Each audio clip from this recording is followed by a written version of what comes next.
ကုမ္ပဏီကြီးရာနဲ့ career ကောင်းကောင်းတည်ဆောက်နိုင်တယ်ဆိုတာမှန်လားလူတော်တော်များများကကိုယ့်ရဲ့ career တစ်ခုကိုစဉ်းစားကြတဲ့အခါမှာဆိုလို့ရှိရင်ဘယ်ကုမ္ပဏီမှာအလုပ်လုပ်မှာလဲဘာမှအလုပ်လုပ်မှာလဲဆိုတာကိုပထမဦးဆုံးစဉ်းစားကြမယ်လို့ထင်တယ်ကုမ္ပဏီနာမည်ကကြီးတယ်ဆိုလို့ရှိရင် wow ဒီကုမ္ပဏီမှာအလုပ်လုပ်နေရလားဆိုပြီးတော့အထင်ကြီးတတ်ကြတယ်ပေါ့နော် CV form မှာဆိုလို့ရှိရင်လည်းကုမ္ပဏီနာမည်ကြီးတစ်ခုခုကိုရေးထားတယ်ဆိုလို့ရှိရင် career ကောင်းရှိမှာပဲဆိုပြီးတော့ထင်ကြတယ်ပေါ့နော်ဒါပေမဲ့ကုမ္ပဏီကြီးရာနဲ့ career ကောင်းကောင်းတည်ဆောက်နိုင်တယ်ဆိုတာမှန်လားအဖြေကတော့မမှန်ပါဘူးကုမ္ပဏီကြီးရာကကိုယ့်ရဲ့ career ကိုပေါ့နော်ကောင်းကျိုးတစ်ခုတစ်စုံတရာပေးနိုင်တယ်ကိုယ့်ရဲ့ career ကို support ပေးနိုင်တယ်ပေါ့နော်ဒါပေမဲ့ကုမ္ပဏီကြီးတာနဲ့ကိုယ့်ရဲ့ career တစ်ခုလုံးကိုပေါ့နော်ဒီအာမခံပေးနိုင်တာတော့မဟုတ်ဘူးအဲ့တော့ကုမ္ပဏီကြီးရင်ဘာတွေကောင်းလဲကုမ္ပဏီကြီးတွေမှာဆိုလို့ရှိရင် training ကောင်းကောင်းရှိရဲ process တွေ system တွေကောင်းတယ်ပြီးတော့ professional တွေနဲ့အလုပ်အတူတူတွေ့လုပ်ခွင့်ရနိုင်တယ်ပြီး networking ကောင်းကောင်းကိုတည်ဆောက်နိုင်တယ်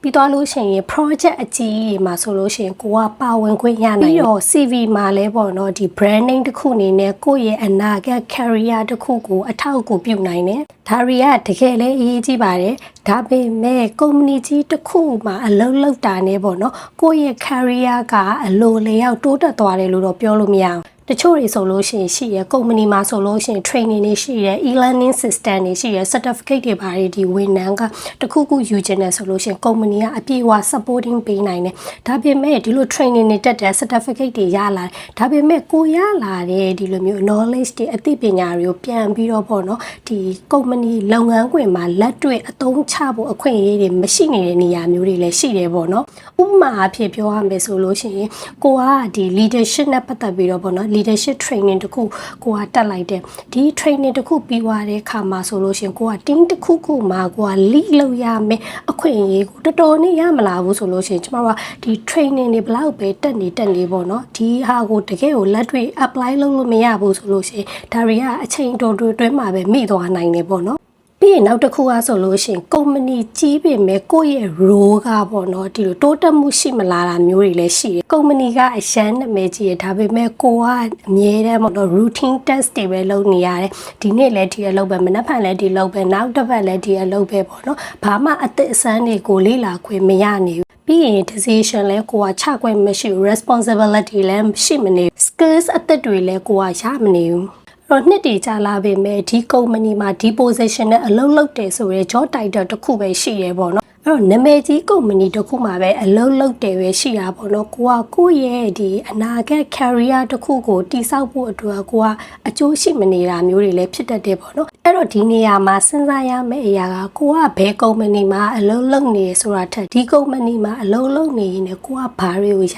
နေလဲဆိုတာမျိုးကိုစဉ်းစားဖို့လိုတယ်ပေါ့နော်တခါတလေကြလို့ရှိရင်ကုမ္ပဏီကသေးပေမဲ့လူနေတဲ့အတွက်ကြောင့်မလို့ကိုက responsibility ပို့ပြီးတော့ရတယ် project တစ်ခုလုံးကိုက handle လုပ်လို့ရတယ်ပြီးရင် customer နဲ့လည်းထိုင်ရိုက်ဆက်သွယ်ခွင့်ရှိရ decision လဲကိုကချလို့ရတယ်ပြီးရင်ပြဿနာတွေကိုဖြေရှင်းဖို့အတွက်လည်းကို့မှာခွင့်ရအများကြီးရှိတယ်ကိုယ့်ရဲ့ team ကိုလည်းလိလုပ်ခွင့်ရတယ်ဒီလိုမျိုး experience တွေကကိုယ့်ရဲ့ career တစ်ခုတိုးတက်ဖို့အတွက်အများကြီးအထောက်အကူပြုတယ်ပေါ့နော်ဒါတွေကသင်တန်းတွေသွားပြီးတော့တက်တာထက်ပေါ့နော်အလုံးလုံးကြည့်ရင်းနဲ့ဒီလိုမျိုးတဖြည်းဖြည်းလုံးကြည့်ရင်းနဲ့သင်ယူတယ်တခါတလေကြားလို့ရှင်မှားမယ်အဲ့အမှားတွေကနေပြန်ပြီးတော့သင်ယူမယ်အဲ့လိုမျိုးလုပ်နေရင်းနဲ့အချိန်တူတူတွင်းမှာအများကြီးတိုးတက်သွားနိုင်တယ်ကုမ္ပဏီ name ကမကြီးပေမဲ့ကိုယ့်ရဲ့ career capital ကပို့ပြီးတော့တိုးလာတယ်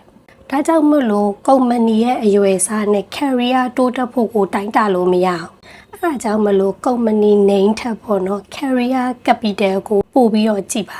career capital ဆိုတာကကိုယ့်ရဲ့ skills တွေ experience တွေ knowledge တွေ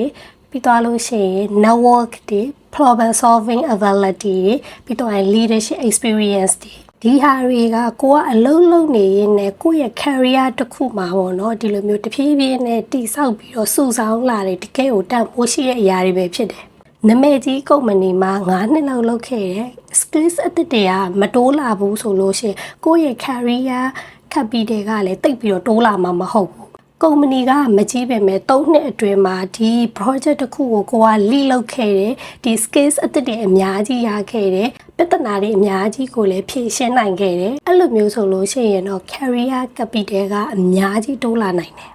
အဲ့ဒါကြောင့်မလို့အလုပ်တစ်ခုကိုရွေးချယ်တဲ့အခါမှာဆိုလို့ရှိရင်ကုမ္ပဏီကြီးရတဲ့အခုပြောမယ့်အချက်၅ချက်ကိုအဓိကထားပြီးတော့ရွေးချယ်စေချင်တယ်နံပါတ်1ဒီအလုပ်မှာ skills အသစ်တွေကိုကိုကသင်ယူနိုင်မှာလားနံပါတ်2ကိုယ့်ရဲ့ responsibility ကနှစ်တည်ကြလို့ရှိရင်တိုးလာမှာလားနံပါတ်3ကိုယ့်ရဲ့ career direction နဲ့ကိုက်ညီမှုရှိလားနံပါတ်4ကိုအခုလက်ရှိလုပ်မဲ့အလုပ်ကနောက်အလုပ်တွေအသုံးဝင်မှာလားနံပါတ်5ဒီနေရာမှာ2နှစ်3နှစ်လောက်ကြာလာတယ်ဆိုလို့ရှိရင်ကိုကဘယ်လို professional မျိုးဖြစ်လာနိုင်လဲဒီမေးခွန်း5ခုကိုစဉ်းစားကြည့်ပါ